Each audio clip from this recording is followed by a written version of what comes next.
Edward Laos.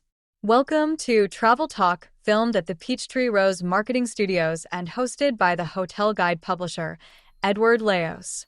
Good afternoon, everybody. Edward Laos here, publisher of the Hotel Guide and your host of Travel Talk. Really excited about today's episode. I've got a new friend and someone who I'm really excited about introducing to our listeners. But Frances is the founder of the Boutique and Luxury Lodging Association. So she's got a lot of great things happening. But Frances, how are you doing today? Doing awesome. It's a beautiful Tuesday. It's sunny here in California, and I'm on with you. So what could be better than that? No, that's great. Sunny California. I'm here in Texas. It's sunny over here too. So it's all good news for everyone. But like I like to do with all of my guests, my listeners want to know, hey, Edward, who the heck are you talking to? Frances, tell us a little bit about yourself and kind of how you got to where you are, especially with the association. Absolutely.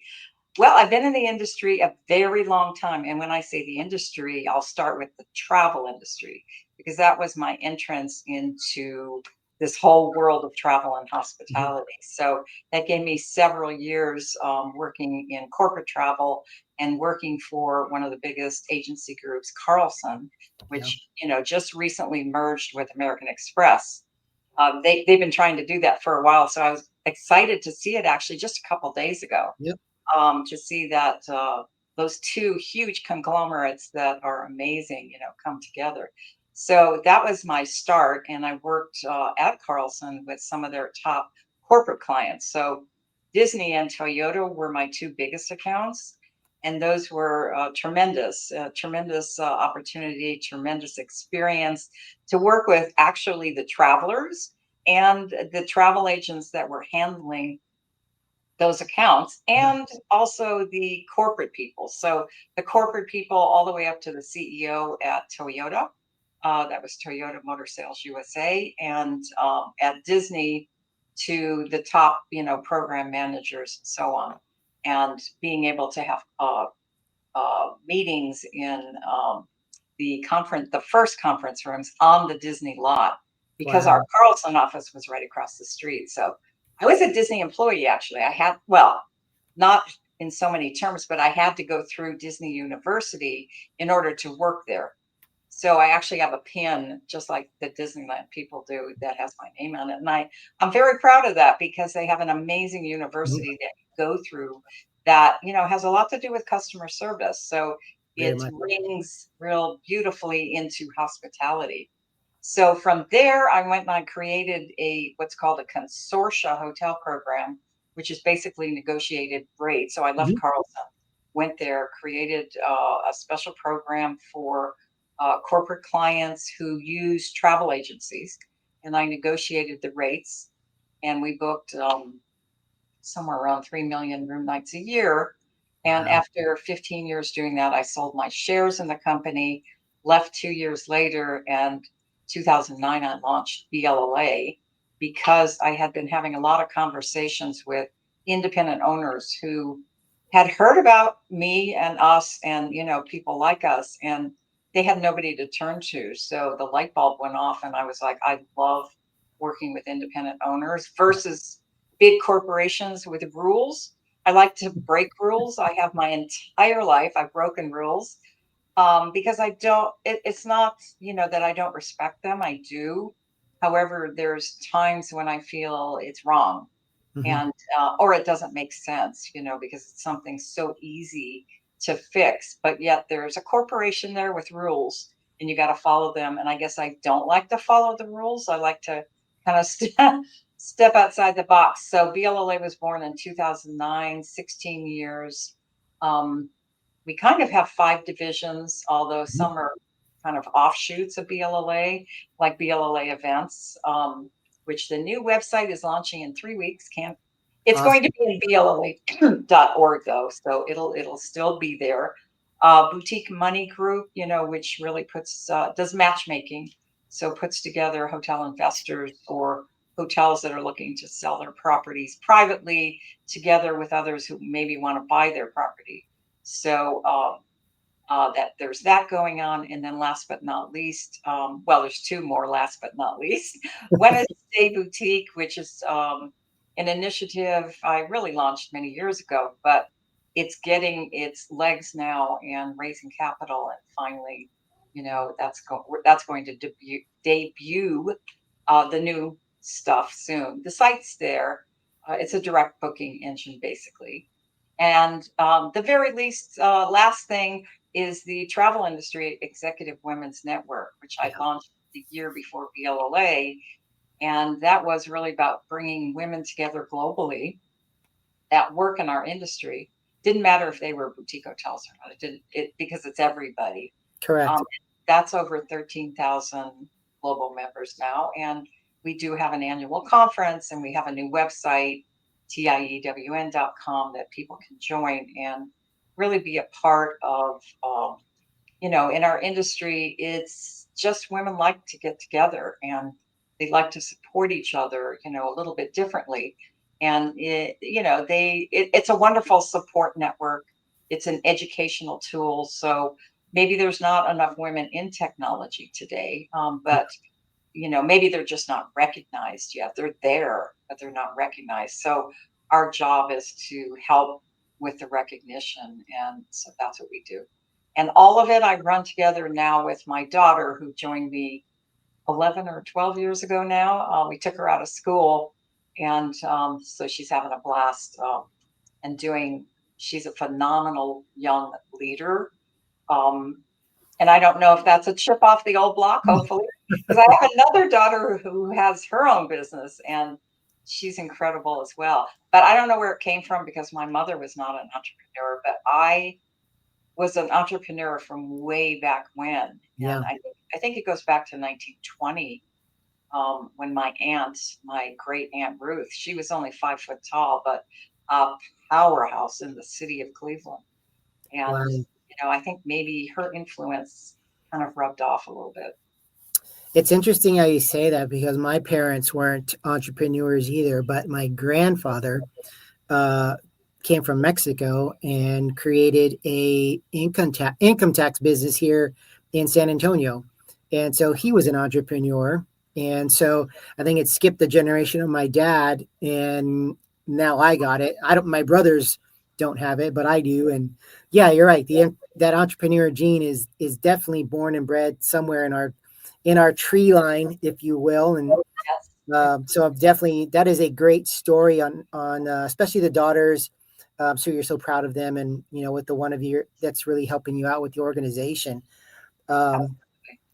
I love the 5 tenets of the organization and what you're doing for the boutique and luxury area of the world. And I'm kind of with you too. I don't like rules so much either. And I like to think outside the box. So you see that a lot with boutique properties and the difference in what they offer to the traveler. Talk a little bit about that and why that's so unique, and why boutique properties are really just on the upside for a lot of things moving forward. Yes, it's so exciting to open LinkedIn or the news today, because I've been waiting for this a long time, right? Yeah. I have always been that kind of visionary looking over the rainbow. And so I'm really excited that it's come full force now, Yeah. and we're here and we're situated, and I think it's because people, particularly, I think, after COVID, people are looking for more authenticity, realness. They want to believe, I think, in entrepreneurs, but not just that. I think that boutique hoteliers are delivering what they want. They want an experience. They want something different. They want to know who's in charge. They want to know the story of that person who's in charge, and why did they build that hotel that way. So I think storytelling today, the authenticity of it really resonates with people, because sometimes, with all the news going on and everything, they're just tired of all that. And especially when they're traveling, whether it's business or leisure, it really doesn't matter. Because I know that even business travelers like the boutique experience, and they want access to those hotels as well. So they resonate. Yes, some of them may collect, points somewhere else, but over the years, the points have changed. And even with Yeah. airlines, the points are changing every day and you're not getting what you used to. Hmm. So, if you're into collecting points there, there's lots of ways to do that through credit cards, through the brand itself. Yeah. Or you can get, instant loyalty, which is, a lot of what we talk about today too. When you're coming to a boutique hotel, would you prefer to get an upgrade or, free breakfast or something else that can be treated like loyalty? So there's a lot of ways to manage that, but Yeah. I love seeing that travelers are really, more interested than ever. You can see it on all their social media. Yeah. Whenever I open Instagram or anything else, I don't see that much, of, I mean, yes, there's some beautiful, big chain hotels, and some of the big chains have purchased, some great small brands. But there's a huge proliferation of independently owned properties that are embracing this time. This is their time.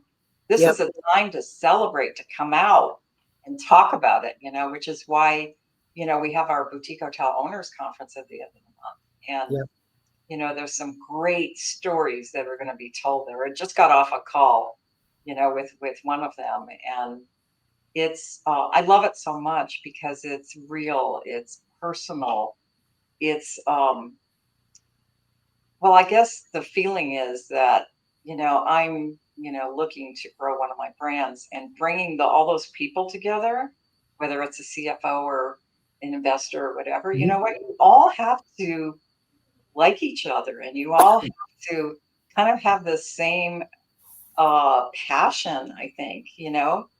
and it really came out in this call, this prep call for this panel discussion. And I was thinking back, like, it's so true, when you're selecting people to work with, you want to work with people you like, you No, know? definitely.